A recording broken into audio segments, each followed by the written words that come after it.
আল্লাহ রাব্বুল আলামিন আমাদেরকে এমন একটা দেশে পাঠাইছেন যেই দেশের সংখ্যাগরিষ্ঠ জনসংখ্যা হচ্ছে মুসলমান, যেই দেশের 92% মুসলমান জাতি বসবাস করে, যেই দেশের মানুষে ঘুম ভাঙ্গে আল্লাহু আকবারের ধ্বনিতে, যেই দেশের মানুষে আপনার দুপুর হয় আল্লাহু আকবারের ধ্বনিতে, যেই দেশের মানুষে আল্লাহু আকবারের ধ্বনির মাধ্যমে রাত্র হয়, যেই দেশের মানুষের আল্লাহু আকবারের ধ্বনির মাধ্যমে রাত্র যায়, যেই দেশের মানুষ আযান শুনে শুনে জীবনের শুরু থেকে শেষ পর্যন্ত তার জীবনকে রুটিন বানায়, যেই মানুষে সব সময় বলে আসরের টাইম হয়ে গেছে, আসরের পরে আসরের আগে, জোহরের পরে জোহরের আগে, এশা মাগরিবের পরে মাগরিবের আগে, এশার পরে এশার আগে,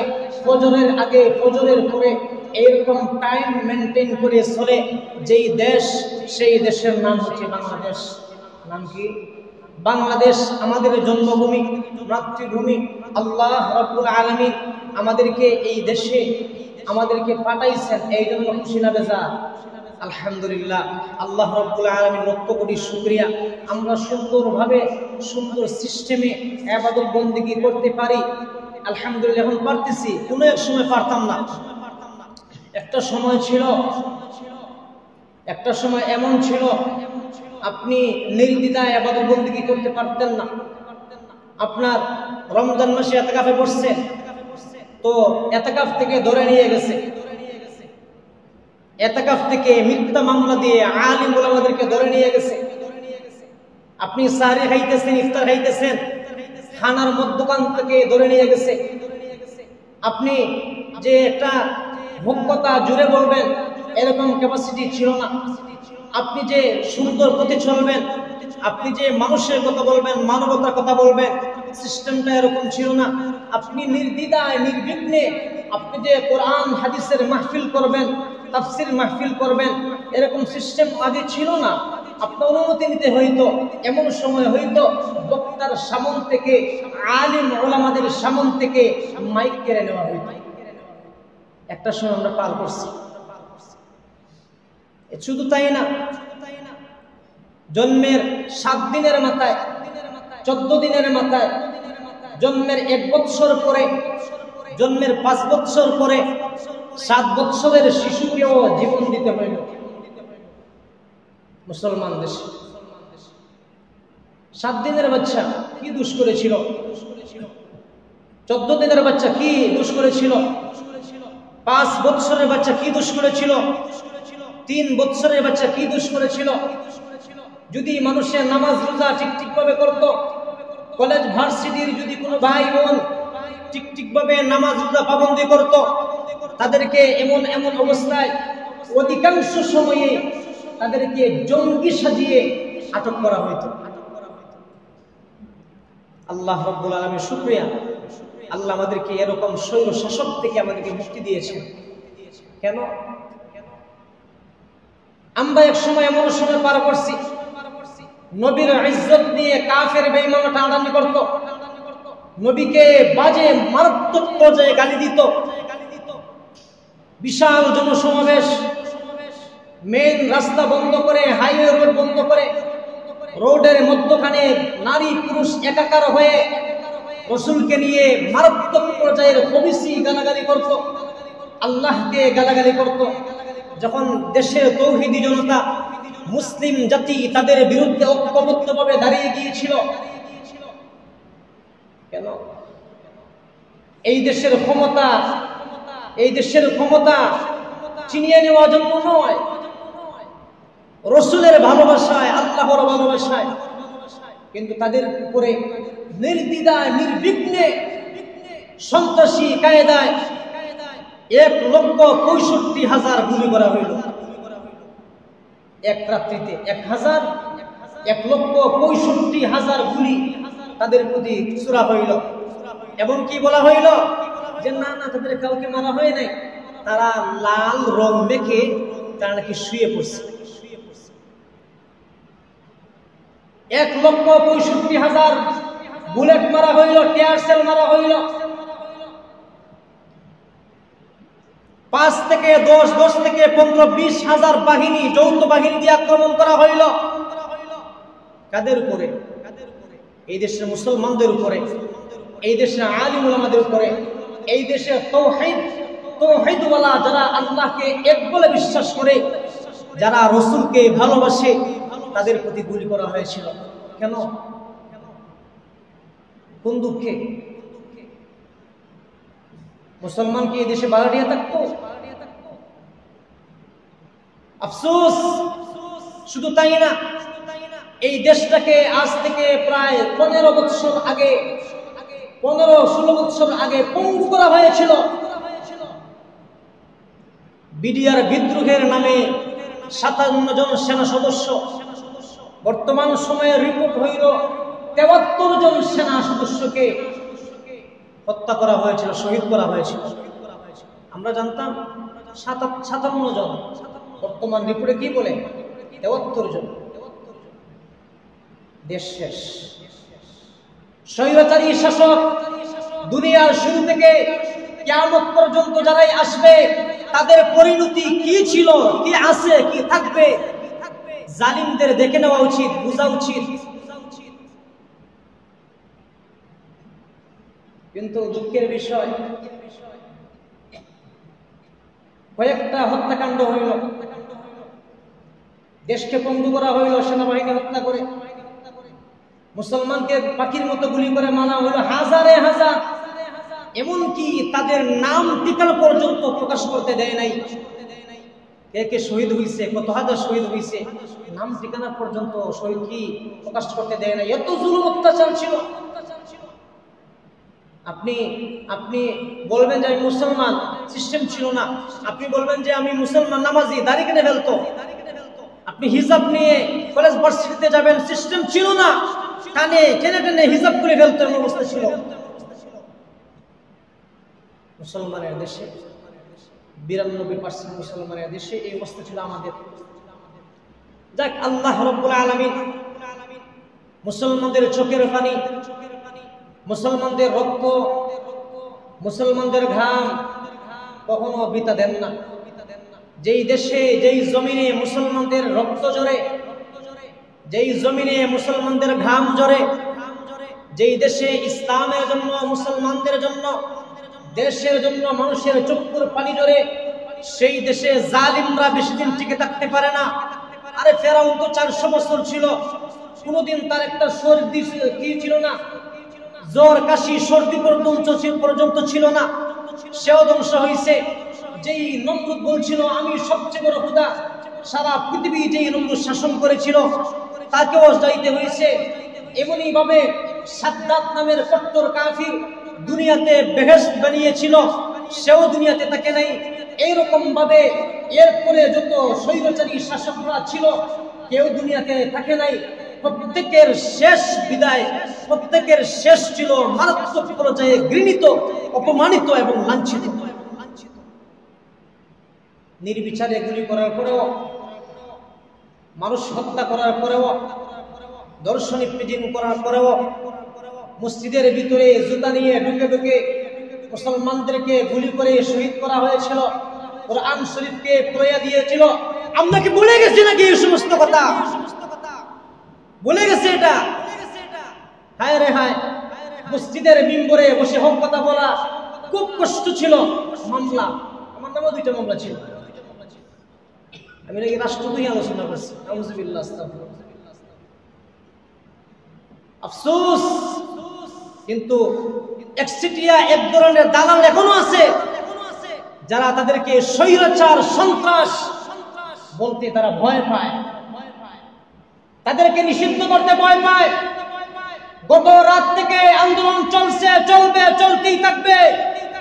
এই দেশে যতক্ষণ পর্যন্ত ওই দল সন্ত্রাসী সংগঠন নামে অভিহিত না হবে, যতদিন পর্যন্ত এই দেশে ওই দল নিষিদ্ধ না হবে, ইনশাআল্লাহ এই আন্দোলন চলছে, চলবে, চলতে থাকবে ইনশাআল্লাহ। আমরা মুসলমানের, প্রতিটা মুসলমান, আমরা প্রায় 70-75% মুসলমান চাই ওই সমস্ত জালিম নাস্তিকরা যাতে তারা নিষিদ্ধ হয়। এটা আমাদের ইমানের দাবি, দেশপ্রেমের দাবি। এটা আমাদেরকে বলা হয়েছে, বলছি।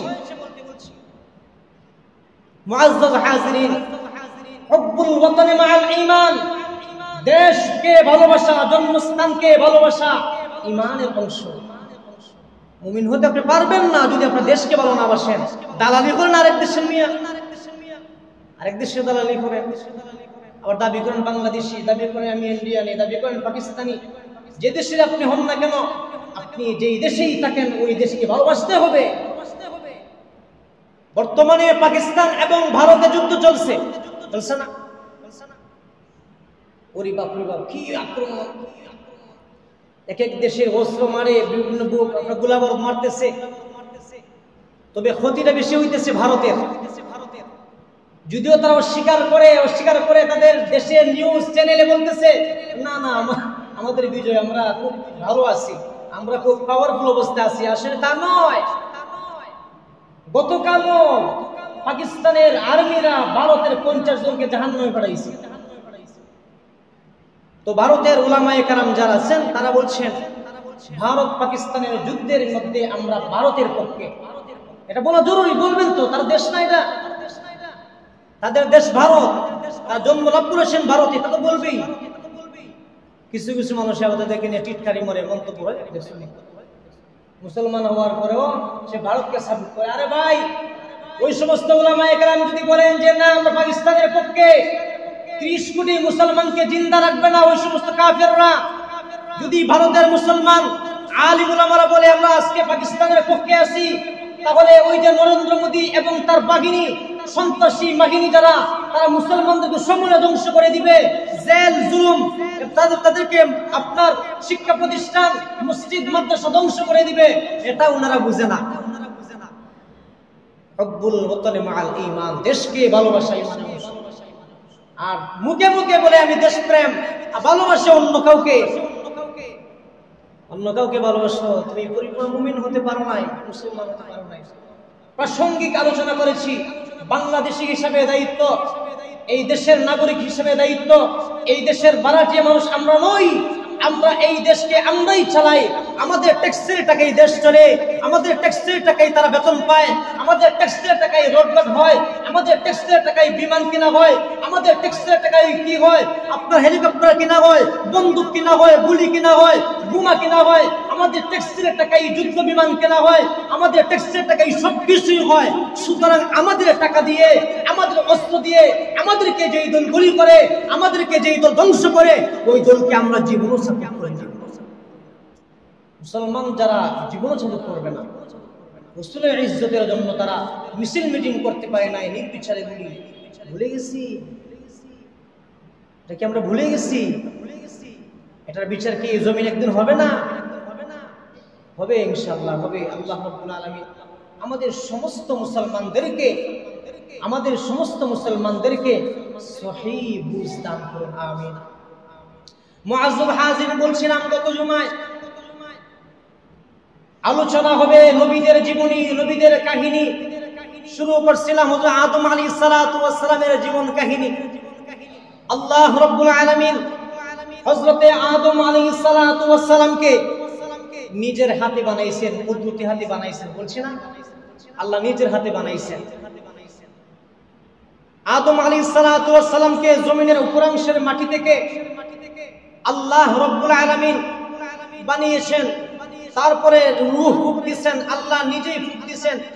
রূহ ফুঁক দেওয়ার পরে আদম আলাইহিস সালাতু ওয়াস সালাম রক্ত, গোশত এবং বাতাসে অক্সিজেনের মাধ্যমে মানুষ হয়ে গেছেন, ইনসান হয়ে গেছেন, আদম হয়ে গেছেন। আদম অর্থ কি? ইনসান। আদম অর্থ ইনসান, এক বর্ণনা। আরেক বর্ণনা হচ্ছে আদম অর্থ হইল প্রথম মানুষ। আদম শব্দের অর্থ প্রথম মানুষ। আল্লাহ রাব্বুল আলামিন আদম আলাইহিস সালাতু ওয়াস সালামকে বানাইছেন। বানানোর পরে বলছেন, ও ফেরেশতারা, তোমরা আদমকে সিজদা করো, আদমকে সিজদা করো। কারণ আছে, লম্বা কারণ। আল্লাহ রাব্বুল আলামিন এর আগে তাদের সাথে পরামর্শ করছিলেন, ও ফেরেশতারা, আমি একদল প্রতিনিধি জমিনে পাঠাইতে চাই, তোমাদের কি রায়, তোমরা কি বলো?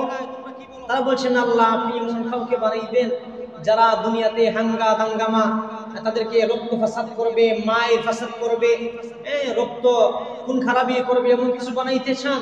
তখন আল্লাহ বলছিলেন যে আমি যা জানি তোমরা তা জানো না। আল্লাহ রব্বুল আলামিন তাদেরকে বলছিলেন, ও ফেরেশতারা, আমি যা জানি তোমরা তা জানো না। আল্লাহ রব্বুল আলামিন এক সময় আদম আলাইহিস সালাতু ওয়াস সালামকে বানাইছেন, বানানোর পরে বলছেন, এর আগে আল্লাহ রব্বুল আলামিন আদম আলাইহিস সালাতু ওয়াস সালাম সহ ফেরেশতাদের সামনে কিছু নাম শিখাইছেন। নাম বলে ওইগুলোর নাম এটার নাম ফ্যান, এটার নাম সাদ, এটার নাম মসজিদ। এরকম করে আল্লাহ রব্বুল আলামিন প্রত্যেকটা জিনিসের মূল নাম যেটা সেটাতে শিখাইছেন। তারপর আল্লাহ রব্বুল আলামিন বলছেন যে এ ফেরেশতারা, তোমরা কি করো, ওই সমস্ত নামগুলা, ওই সমস্ত জিনিসের নামগুলো বলো। وعلم آدم الأسماء كلها ثم عرضهم على الملائكة فقال أنبئوني بأسماء هؤلاء إن كنتم صادقين। আল্লাহ রাব্বুল আলামিন হযরত আদম আলাইহিস সালাতু ওয়াস সালামকে নামগুলো শিখাইছেন। শিখানোর পরে বলতেছেন, ও ফেরেশতারা, তোমরা যদি সত্যি বলে থাকো, তোমরা কি জানো? তোমরা জানো আমার ওই আদম সন্তানরা, আমার ওই আদম, আমার খলিফারা দুনিয়াতে কি করবে? দাঙ্গা হাঙ্গামা করবে, রক্ত ফাসাদ করবে। তাহলে ওই সমস্ত জিনিসের নামগুলো তোমরা বলো। আল্লাহ রাব্বুল আলামিন ওই সময় বলার পরে তারা বলছেন, ও আল্লাহ, قال سبحانك لا علم لنا إلا ما علمتنا إنك أنت العليم الحكيم। রব্বুল আলামিন, আপনি আমাদেরকে যা কিছু শিখাইছেন ততটুকুই আমরা জানি, এর চেয়ে বেশি আমরা জানি না। আল্লাহ রব্বুল আলামিন বলছেন, ও আদম, তুমি ওই সমস্ত জিনিসের নামগুলো এক এক করে বলো। তুমি ওই সমস্ত জিনিসের নামগুলো এক এক করে বলো। মুফাসসিরিনে কেরাম বলেন, ওই আয়াতের ব্যাখ্যায় বলছেন, ইয়া আদামু আনবিউহুম বিআসমাইহিম। ওই আয়াতের ব্যাখ্যায় বলছেন, আদম আলাইহিস সালাতু ওয়াস সালাম দুনিয়ার শুরু থেকে কিয়ামত পর্যন্ত যত জিনিস আল্লাহ বানাবেন, যত জিনিস মানুষের সৃষ্টি করবে, যত জিনিস মানুষের হাতের দ্বারা বানাবেন, যত জিনিস মানুষের উপাদানের মাধ্যমে বানাবেন, যেই সমস্ত জিনিস উৎপন্ন হবে জমিন থেকে, যেই সমস্ত বর্ষণ হবে আকাশ থেকে, যেই সমস্ত জিনিস বাতাসের মাধ্যমে উড়বে, অর্থাৎ দুনিয়ার শুরু থেকে কিয়ামত পর্যন্ত যা কিছু হবে, যত কিছু বানাবেন, যত কিছু সৃষ্টি হবে, সমস্ত জিনিসের নাম আদম আলাইহিস সালাতু ওয়াস সালাম এক এক করে সমস্ত জিনিসের নাম বলে দিয়েছে। সমস্ত জিনিসের নাম এক এক করে আদম আলাইহিস সালাতু ওয়াস সালাম বলছেন।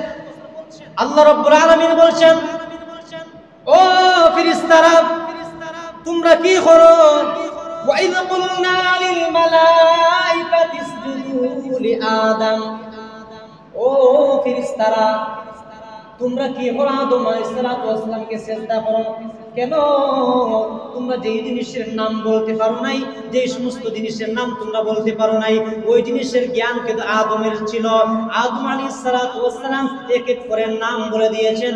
এই জন্য তাকে মর্যাদা দেওয়া উচিত, কে সম্মান দেওয়া উচিত। আল্লাহ রাব্বুল আলামিন বলেছেন, ও ফেরেশতা জাতি, তোমরা আদমকে সিজদা করো, সম্মান সুযোগ সিজদা করো। ফাসাজাদু, সমস্ত ফেরেশতারা আদম আলাইহিস সালাতু ওয়াস সালামকে সিজদা করেছেন, সম্মানে সিজদা করেছেন, ইল্লা ইবলিস। কিন্তু ইবলিস শয়তান যে ছিল, সে কিন্তু কি করে নাই? সিজদা করে নাই। শয়তান ছাড়া, ওই সময় শয়তান ছিল মুআল্লিমুল মালায়েকা, ফেরেশতাদের শিক্ষক ছিল।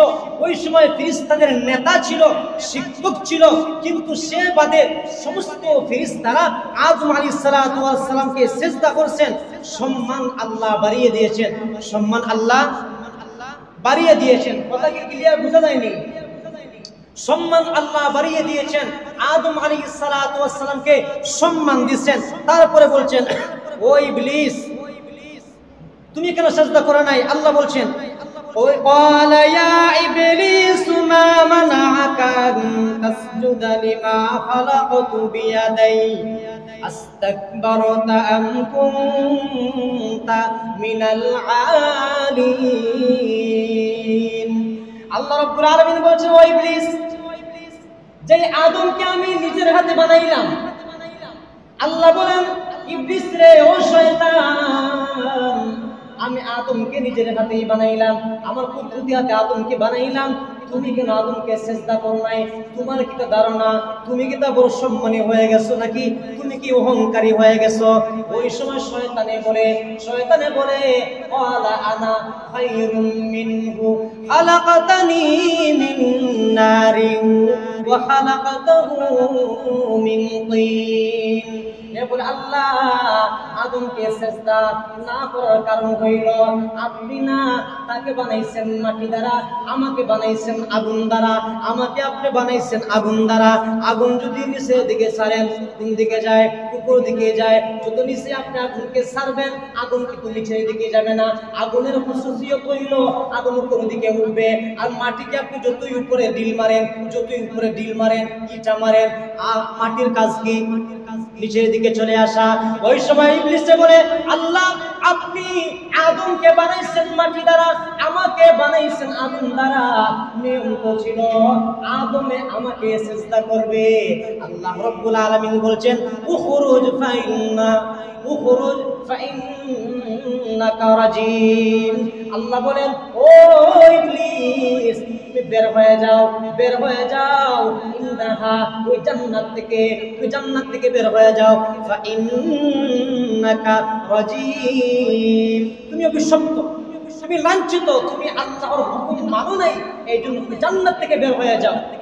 এরপরে আল্লাহ বলছেন আদম, এখন থেকে তুমি এবং শয়তান একে অপরের শত্রু,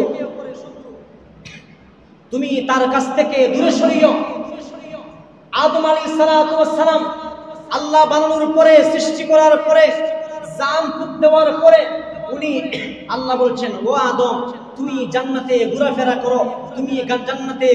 করো, চতুর্দিক দেখো, খাও, ঘোরাফেরা করো, তোমার যা মন চাই তাই করো। আদম আলাইহিস সালাতু ওয়াস সালাম এক সময় জান্নাতে ফলের বাগানে যান, সেখানে গিয়ে ফল খান একা একা, আরেক সময় যান ঝর্ণার কাছে গিয়ে পানি খান একা একা, আরেক সময় পাহাড়ের উপরে উঠেন, অন্য সময় এবার নদীর কাছে বেড়াইতেছেন একা একা, ভালো লাগে না। আল্লাহ রাব্বুল আলামিন বলছেন ও জিবরাইল, ও মিকাইল, ও ইসরাফিল, তোমরা কি করো? আদমকে নিয়ে সারা পৃথিবী একবার ভ্রমণ করো, আদমকে নিয়ে সারা পৃথিবী একবার দেখাও, আদমকে নিয়ে জান্নাত জাহান্নাম তোমরা দেখাও। আল্লাহ রাব্বুল আলামিনের অর্ডার পেয়ে হযরতে জিবরাইল আলাইহিস সালাতু ওয়াস সালাম জান্নাত থেকে একটা ঘোড়া নিয়ে আসছেন, যেই ঘোড়ার নাম ছিল মাইমুনা ঘোড়া, যেই ঘোড়ার তেজ পাওয়ার গতি ছিল চোখের পলকের চেয়ে বেশি, বিদ্যুতের গতির মতো। ওই ঘোড়া একটা বৈশিষ্ট্য ছিল, ঘোড়া আমরা পৃথিবীর মধ্যে যে ঘোড়া দেখি, ঘোড়ার কোনো পাখা নাই, পাখা আছে যেভাবে পাখির পাখা আছে, এইভাবে ঘোড়ার কি নাই? পাখা নাই। আল্লাহ রাব্বুল আলামিন ওই সময়ে জান্নাত থেকে মাইমুনা নামক যে ঘোড়া আনছিলেন আল্লাহর ওয়ার্ডারে জিবরাইলে, ওই ঘোড়াটার দুইটা পাখা ছিল, এটা তেজ ছিল, পাওয়ার ছিল বিদ্যুতের গতিতে। আল্লাহ রাব্বুল আলামিনের ওয়ার্ডারে হযরতে জিবরাইল আলাইহিস সালাতু ওয়াস সালাম আদম আলাইহিস সালাতু ওয়াস সালামকে ওই ঘোড়ার উপরে উঠাইছেন, মাইমুনা ঘোড়াতে উঠাইছেন। এরপরে জিবরাইল আলাইহিস সালাতু ওয়াস সালাম মাইমুনা ঘোড়ার লাগামে ধরেছেন। ডান দিকে ছিলেন হযরতে ইসরাফিল আলাইহিস সালাতু ওয়াস সালাম, বাম দিকে ছিলেন হযরতে মিকাইল আলাইহিস সালাতু ওয়াস সালাম। এইরকম করে প্রায় 40 থেকে 50 বছর আল্লাহ রাব্বুল আলামিন সারা দুনিয়ার সমস্ত সৃষ্টি স্থান, সৃষ্টি জায়গা, সৃষ্টি জীব কি কি হবে না হবে, জান্নাতে কি কি নিয়ামত আছে না আছে, জাহান্নামে কি কি ভয়ানক শাস্তি হবে না হবে, সম্পূর্ণ আদম আলাইহিস সালাতু ওয়াস সালামকে দেখাইছেন। একবার সুবহানাল্লাহ বলেন। এখন কেউ বলে এই মিয়া তুমি যখন তোমার বাড়ি জান্নাতে, তোমার জান্নাত দেখছো নি? আমরা হই না জান্নাত দেখছো নি বেটা জীবনে কোনোদিন? তাহলে মুসলমান আমরা বলবো জি আমরা দেখছি। কেন? আমাদের আব্বা, আমাদের পিতা পৃথিবীর প্রথম মানুষ যিনি, তার বাড়ি ছিল কোথায়? জান্নাতে। আমাদের বাড়ি কোথায়? কথা হয় না, আমাদের বাড়ি কোথায়? জান্নাতে। মুসলমানদের বাড়ি কোথায়?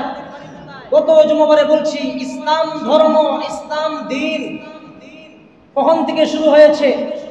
দুনিয়ার শুরু থেকে আদম আলাইহিস সালাতু ওয়াস সালাম জান্নাতে গেছেন। জান্নাতের প্রতিটি পাতায়, বলছি না, প্রতিটি পাতায় পাতায়, গাছে গাছে, পিয়ালায় পিয়ালায়, ফলে ফলে লেখা লা ইলাহা ইল্লাল্লাহ মুহাম্মাদুর রাসূলুল্লাহ। আমাদের দ্বীন, আমাদের ধর্মটা শুরু ওই আদম আলাইহিস সালাতু ওয়াস সালামের সৃষ্টির হাত থেকেই। সুতরাং কেউ কেউ বলে না না না, আমাদের আদি ধর্ম, পৃথিবীর মধ্যে আদি ধর্ম নাকি হিন্দু ধর্ম। না, আমাদের ধর্মটা অনেক আগ থেকে আল্লাহ রাব্বুল আলামিন রাখছেন আমাদের ধর্ম। তো বলছিলাম, আদম আলাইহিস সালাতু ওয়াস সালাম সারা পৃথিবী সব করে দিয়েছেন, জান্নাত জাহান্নাম দেখছেন। আমাদেরকে যদি কেউ জিজ্ঞেস করে আমাদের বাড়ি কোথায়, আমরা বলবো জান্নাতে। আল্লাহ রাব্বুল আলামিন বলবো ইনশাআল্লাহ, এই জন্য হবে না। আল্লাহ বলছিলেন, আদম তোমার বাড়ি, তোমার ঠিকানা কিন্তু তুমি জান্নাতে থাকো। ইয়া আদম উসকুন আনতা ওয়া যাওজুকাল জান্নাতা। ও আদম, তুমি এবং তোমার স্ত্রী তোমরা কোথায় থাকো? জান্নাতে থাকো। মানে তোমাদের বাড়ি এটা। কিন্তু এক সময়ে যা বলছিলাম, আদম আলাইহিস সালাতু ওয়াস সালাম চতুর্দিকে ঘোরাফেরা করার পরেও কিছু সময় ভালো ছিলেন। প্রায় 200 থেকে 500 বছর আল্লাহ রাব্বুল আলামিনের হুকুমে আদম আলাইহিস সালাতু ওয়াস সালাম জান্নাতে ছিলেন। তারপরও মানুষ একাকিত্ব জীবন কি গ্রহণ করতে পারে না। খুব কষ্ট, একা একা চলতে পারবো না জীবনে। আপনি কইবা যে পারে তো, আরে ভাই একা একা কোনো মানুষ পারবে না। একা একা কোনো মানুষ পারবে না। হয়তো ভাই লাগবে, বোন লাগবে, বাবা লাগবে, মা লাগবে, চাচা লাগবে, চাচি লাগবে, ফুফা লাগবে, ফুফি লাগবে, অর্থাৎ মানুষ কিছু লাগবে। এছাড়া চলা সম্ভব না। আপনার সব বাদ দেন, বাজার তো লাগবে না। আপনি মাছ কিনে খাইবেন, আপনি তরকারি কিনে খাবেন কোথা থেকে? বাজার থেকে। কোনো কিছু কিনতে হইলে বাজারে যাইতে হয়। মানুষ ছাড়া আপনি কার সাথে মিশবেন? আদম আলাইহিস সালাতু ওয়াস সালাম জান্নাতে ঘোরাফেরা করতেছেন একা একা। ভালো লাগে না? আল্লাহ তো বুঝেন না? আল্লাহ আদম আলাইহিস সালাতু ওয়াস সালামকে বানাইছেন, আল্লাহ কি বুঝেন না? আল্লাহ রাব্বুল আলামিন বুঝেন। উনি আদম আলাইহিস সালাতু ওয়াস সালাম জান্নাতে একটা আপনার পার্ক, আপনার বাগানের ভিতরে ঘুমিয়ে গেছেন। আল্লাহ রাব্বুল আলামিন ওই সময় আদম আলাইহিস সালাতু ওয়াস সালামের ওই বুক খুলে তার ফাজর, আদম আলাইহিস সালাতু ওয়াস সালামের সবচেয়ে যে বাঁকা ফাজরের হাড্ডি ছিল, ফাজরের যে সবচেয়ে বড় হাড্ডি ছিল, ওইটাকে খুলে নিয়ে আসছেন। আসার পরে ওই বাঁকা আপনার ফাজরের বাঁকা হাড্ডি থেকে একজন সুন্দরী, পৃথিবীর সর্বশ্রেষ্ঠ সুন্দরী একজন মহিলা বানাইছেন। নাম ছিল হাওয়া। নাম ছিল কি? আমাদের আদি মাতা, আমাদের আদি আম্মা, আমাদের প্রথম মা যিনি, তার নাম ছিল হাওয়া আলাইহিস সালাতু ওয়াস সালাম। আল্লাহ রাব্বুল আলামিন আদম আলাইহিস সালাতু ওয়াস সালামের ফাজরের বাম হাড্ডি থেকে আল্লাহ বানাইছেন। এই জন্য রাসূল বলছেন, ইস্তাউসু বিন নিসা ফা ইন্নাল মারআতা খুলিকাত মিন দুলা ওয়া ইন্না আ'ওয়াজা শাইইন ফিদ দুলাই আ'লাহু ফা ইন যাহাবাত তুকিমুহু কাসারতুহু ওয়া ইন তারাকতাহু লাম ইয়াজাল আ'ওয়াজা ফাস্তাউসু বিন নিসা। ও কামা ক্বালা নবী আলাইহিস সালাতু ওয়াস সালাম। রাসূল বলছেন, মেয়ে যারা, মহিলা যারা আছেন, নিসা যারা, মহিলা যারা, তাদেরকে বানানো হয়েছে পুরুষের বাম ফাজরের বাঁকা হাড্ডি থেকে। পুরুষের ফাজরের বাম হাড্ডি, আপনার বাঁকা হাড্ডি থেকে, বাম ফাজরের বাঁকা হাড্ডি থেকে তাদেরকে বানানো হয়েছে। খুব বাঁকা। রাসূল বলছেন মারাত্মক পর্যায়ে বাঁকা। এইভাবে রাসূল বলছেন, তোমরা যদি ওই বাঁকা হাড্ডিকে সোজা করতে চাও এইভাবে, তাহলে ভেঙে যাবে, বাঁকা সোজা হবে না। আবার যদি এমনিতেই ছেড়ে দাও, একবারও সোজা করো না, তাহলে তোমার জন্য চলা বড় মুশকিল, কঠিন হয়ে যাবে। রাসূল বলছেন, তাদের প্রতি এত কঠোর হইও না, আবার এত নরম হইও না। তাদের প্রতি মিডিয়াম, মধ্যম পন্থা, তাদের প্রতি মধ্যম আচরণ করো, মধ্যম পন্থার আচরণ করো। তুমি এত মুরিদ হইও না বউর কাছে, তুমি এত মুরিদ হইও না যে জি হয় আপনি জেলা হইব বলা, এইটা যদি বলতে আপনার মাথা দুটা নাচবা। রাসূলের কথা। আমাদের মা বোনরা কষ্ট পাইয়েন না, বুঝাইতেছি যে তাদের সৃষ্টিটা হইল বাম পাজরের বাঁকা হাড্ডি থেকে। ওই বাঁকা হাড্ডিটা আবার সাধারণ বাঁকা না, সবচেয়ে বেশি বাঁকা যেটা, ওইখান থেকে তাদেরকে বানানো হয়েছে। রাসূল বলছেন তাদেরকে তাদের অবস্থার উপরে ছেড়ে দিও না, আবার একবারেও ঠিক করিও না, কিছু কিছু ঠিক করে করে চলে যাই। মুসলমান ভাইরা রে আমার, আদম আলাইহিস সালাতু ওয়াস সালাম ঘুমাইছেন। ঘুমানোর পরে বাম পাজরের হাড় থেকে আল্লাহ রাব্বুল আলামিন হাওয়া আলাইহিস সালাতু ওয়াস সালামকে বানাইছেন। বানানোর পরে তার সাইডে আদম আলাইহিস সালাতু ওয়াস সালামের ডান দিকে ওইমন ভাবে শুয়াইয়া দিয়েছেন। আদম আলাইহিস সালাতু ওয়াস সালাম ঘুম থেকে উঠছেন। উঠার পরে দেখা যায় এত সুন্দরী একজন মহিলা জীবনেও কোনোদিন দেখেন নাই। এত সুন্দরী মহিলা আদম আলাইহিস সালাতু ওয়াস সালাম দেখেন। মানুষের স্বভাবগত বিষয়, মানুষের স্বভাবগত বিষয় হইল মানুষে তার বিপরীত কোনো কিছু চাইলেই আকর্ষণ থাকে। যেমন লোহা এবং চুম্বক যদি এক স্থানে থাকে, চুম্বকে কিন্তু লোহাকে টানে, লোহায় কিন্তু চুম্বককে টানে। ঠিক তেমনি ভাবে আল্লাহ রাব্বুল আলামিন নারী এবং পুরুষকে এমন ভাবে বানাইছেন, কোন নারী এবং পুরুষ যদি এক স্থানে থাকে চুম্বকের মতো আকর্ষণ করে। আমাদের আদি পিতা, আমাদের প্রথম বাবা আদম আলাইহিস সালাতু ওয়াস সালাম জান্নাতে ঘুমানোর পরে ঘুম থেকে ওঠার পরে দেখছেন যখন একজন মেয়ে লোক তার কাছে বসা ঘুমানো শুয়ে আছে। আদম আলাইহিস সালাতু ওয়াস সালাম চাইছেন ধরতে। আল্লাহ রাব্বুল আলামিন বলেছেন, আদম উত্তর ইয়াদাক, তুমি তোমার হাতকে কন্ট্রোল করো, তুমি তোমার হাতকে সংবরণ করো, তুমি তোমার হাতকে হেফাজত করো। আল্লাহ রাব্বুল আলামিন বলছেন, ও আদম তুমি ওই মহিলাকে ধরবে, তোমার স্ত্রী হিসেবে দিব, তোমার বিবি হিসেবে দেব। তার আগে একটা কাজ হইল, তার সাথে তোমাকে বিয়ে করাইতে হবে, তার সাথে হাওয়ার সাথে তোমাকে আমি বিয়ে দিয়ে দেব। আল্লাহ রাব্বুল আলামিন বলছেন, আদম আমি তোমার বিয়ার যে খুতবা আছে, আমি তোমার বিবাহের যে খুতবা আছে, ওই খুতবাটা আমি আল্লাহ স্বয়ং তেলাওয়াত করব। আদম আলাইহিস সালাতু ওয়াস সালামের খুতবা কে পড়ছেন? কথা বলেন না। আমাদের প্রথম বাবা আদম আলাইহিস সালাতু ওয়াস সালামের খুতবা, বিয়ের যে খুতবাটা কে পড়ছেন? আল্লাহ রাব্বুল আলামিন। আল্লাহ রাব্বুল আলামিন বলেছেন, ও আদম বিয়ের খুতবা হইলে হয় না, মোহরও দিতে হয়, মোহরও দিতে হয়। আল্লাহ রাব্বুল আলামিন কে আদম বললেন, ও আল্লাহ মোহর আবার কি, মোহর আবার কোন জিনিস, কাবিন আবার কোন জিনিস? আল্লাহ রাব্বুল আলামিন বলছেন, ও আদম তুমি যদি তাকে স্ত্রী হিসেবে পাইতে চাও তাহলে তোমাকে মোহর দিতে হবে। আদম আলাইহিস সালাতু ওয়াস সালাম বলছেন, আল্লাহ মোহর কি, মোহর কি? মোহর তো আমি চিনি না, জানি না, বুঝি না।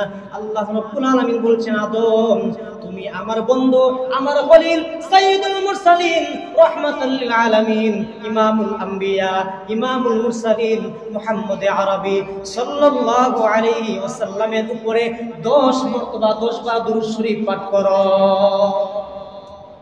আদম আলাইহিস সালাতু ওয়াস সালামের বিবাহের খুতবা পাঠ করছেন আল্লাহ। মোহর ছিল আমাদের রাসূলের প্রতি 10 মর্তবা 10 বার দুরূদ পাঠ করা। মুসলমান ভাইরা আমার, আল্লাহ রাব্বুল আলামিন বলেছেন, ও আদম উসকুন আনতা ওয়া যাওজুকা জান্নাতা ওয়া কুলা মিনহা রাগাদান হাইতু শি'তুমা ওয়া লা তাকরাবা হাদিহিশ শাজারাতা ফাতাকুনা মিনাজ জালিমিন। আল্লাহ রাব্বুল আলামিন বলেছেন, আদম তুমি তোমার বউ নিয়ে, স্ত্রী নিয়ে জান্নাতে বসবাস করো, তোমাদের যা মন চায় তা খাও, যা মন চায় তা করো, তোমরা জান্নাতে ঘোরাফেরা করো, কোনো সমস্যা নাই। কিন্তু একটা সমস্যা হইল, ওই যে একটা গাছ দেখা যায়, ওই গাছের কাছেও যাইও না, গাছের ফল তো খাইবা দূরের কথা, ওয়ালা তাকরাবা তার নিকটবর্তী হইও না, কাছেও যাইও না, হাদির শাজারা ওই গাছের কাছেও যাইও না। কেন? তোমরা যদি ওই গাছের কাছে যাও শয়তানে তোমাদেরকে প্ররোচনা দিয়ে, ধোঁকা দিয়ে গাছের ফল খাওয়াবে, গন্ধম গাছের ফল তোমাদেরকে খাওয়াইয়া দিবে। আর তোমরা যদি গন্ধম ফল খাও তোমাদের যে জান্নাতের পোশাক তোমাদের শরীরে আছে ওই পোশাকটাও থাকবে না। পোশাক যদি না থাকে কেন থাকবে না? তোমাদের প্রস্রাব এবং পায়খানার ব্যাগ ধরবে। জান্নাতের ভিতরে প্রস্রাব এবং পায়খানার স্থান নাই, টয়লেট নাই, বাথরুম নাই। ও আদম তুমি এবং তোমার স্ত্রী ওই গাছের কাছেও যাইও না, তুমি এবং তোমার স্ত্রী ওই গাছের কাছে যাইও না। এর আগে আল্লাহ আবার বলছিলেন আদম তুমি ওই গাছের কাছে যাইও না। হাওয়া আলাইহিস সালাতু ওয়াস সালামকে যখন সৃষ্টি করেছেন, সৃষ্টি করার পরে আবার আল্লাহ আবার স্মরণ করাইয়া দিবেন, আদম আগে তো তোমাকে আমি একবার বলছি, তুমি তো আগে প্রথমে ছিলে, তুমি একজন ছিলে, এইজন্য তোমাকে প্রথমে একবার বলছি গাছের কাছেও যাইও না।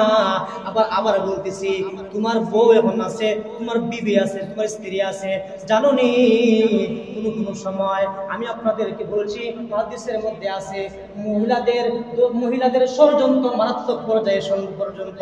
এই জন্য রাসূলও দোয়া করছেন আল্লাহুম্মা ইন্নী আউযু বিকা মিন ফিতনাতিন নিসা, আল্লাহ মহিলাদের ধোঁকাবাজি থেকে, মহিলাদের ফিতনা থেকে আমাদের ফিতনা থেকে হেফাজত করো। আল্লাহ রাব্বুল আলামিন বলেছেন আদম তুমি ওই এবং তোমার স্ত্রী নিয়ে ওই গাছের কাছেও যাইও না। আল্লাহ রাব্বুল আলামিন যদি আগামী জুমাবার পর্যন্ত হায়াতে রাখেন তাহলে দেখব কি হয় ইনশাআল্লাহ। আল্লাহ রাব্বুল আলামিন যা কিছু আলোচনা করেছি সর্বপ্রথম আমাকে এবং আপনাদের সবাইকে সঠিকভাবে বুঝার আমল করার তৌফিক দান করুন, আমিন। ওয়া আখিরু দাওয়ানা আনিল হামদুলিল্লাহি রাব্বিল আলামিন। সাল্লাল্লাহু আলা সাইয়্যিদিনা ওয়া মাওলানা মুহাম্মাদ ওয়া আলা আলিহি ওয়া আসহাবিহি ওয়া সাল্লাম। সাল্লাল্লাহু আলা সাইয়্যিদিনা ওয়া মাওলানা মুহাম্মাদ وعلى آله وأصحابه وسلم. أستغفر الله إن الله غفور رحيم. أستغفر الله الذي لا إله إلا هو الحي القيوم وأتوب إليه ولا حول ولا قوة إلا بالله العلي العظيم. لا إله إلا الله محمد رسول الله. الحمد لله رب العالمين والعاقبة للمتقين والصلاة والسلام على سيد المرسلين وعلى آله وصحابه أجمعين.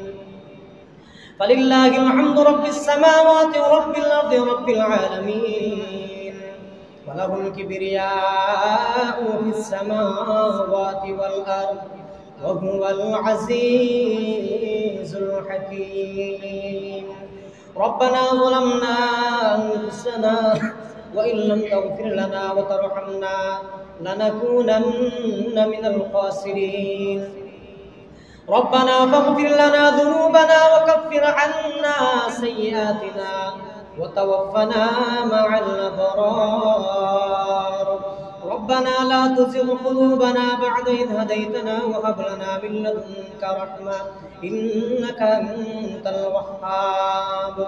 اللهم اغفر لنا ولوالدينا رب ارحمهما كما ربياني صغيرا.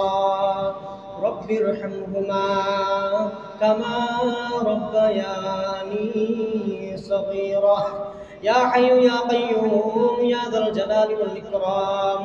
يا الله ও মেহের আল্লাহ মেহেরবানি করে আমাদের জিন্দেগীর সমস্ত গুনাহ খাতারে মাফ করিয়া দাও। আয় আল্লাহ ইয়া আরহামার রাহিমিন ইয়া আকরামুল আকরামিন। হজের মাস চলে যাচ্ছে আল্লাহ যাইতেছি আল্লাহ তোমার মায়ার বান্দারা হজ করার জন্য লাব্বাইক লাব্বাইক বলে চলে যাচ্ছেন। আল্লাহ অনেকেই গেছেন আবার অনেকেই যাবেন। আল্লাহ তাদের খাতিরে আমাদের জিন্দেগীর সমস্ত গুনাহ খাতারে মাফ করিয়া দাও। রব্বুল আলামিন এই মুহূর্তে তোমার অনেক আশিকরা তোমার পাগলরা ওই কাবা শরীফের গিলাফের মধ্যে দরিয়া হজরে আসওয়াদের মধ্যে দরিয়া তো কাবা শরীফ দোয়া করিয়া করিয়া লাব্বাইক আল্লাহুম্মা লাব্বাইক বলে আল্লাহ কাঁদতেছেন। আল্লাহ ওদেরকে তুমি মাফ করতে তাদের সাথে আমাদের সমস্ত মুসলমানদেরকে মাফ করিয়া দাও।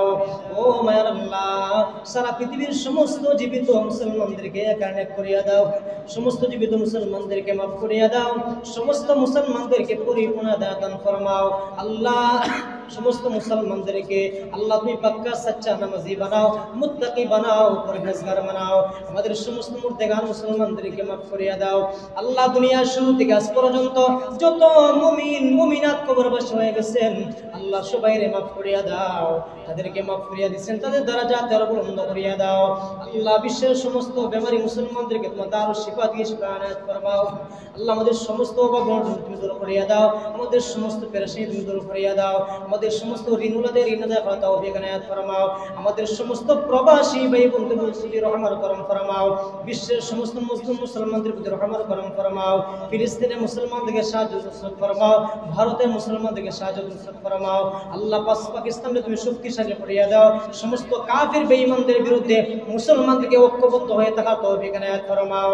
আল্লাহ আমাদের দেশের মধ্যে তুমি সমস্ত অশান্তি দূর করিয়া দাও, সমস্ত ষড়যন্ত্র তুমি দূর করিয়া দাও। আল্লাহ সমস্ত জালিম গোষ্ঠীদেরকে তুমি ধ্বংস করিয়া দাও, সমস্ত জালিম গোষ্ঠীদেরকে তুমি ধ্বংস করিয়া দাও। কোরআনের আইন তুমি বাস্তবায়ন করিয়া দাও। সারা বিশ্বে তোমার কোরআনের আইন তুমি বাস্তবায়ন করিয়া দাও। রব্বুল আলামিন ইয়া আরহামার রাহিমিন, আমাদের পক্ষ থেকে কলিজার নবীর খেদমতে লক্ষ লক্ষ কোটি কোটি বেহিসাব দুরূদ এবং সালাম পৌঁছায়া দাও। আল্লাহ জীবনে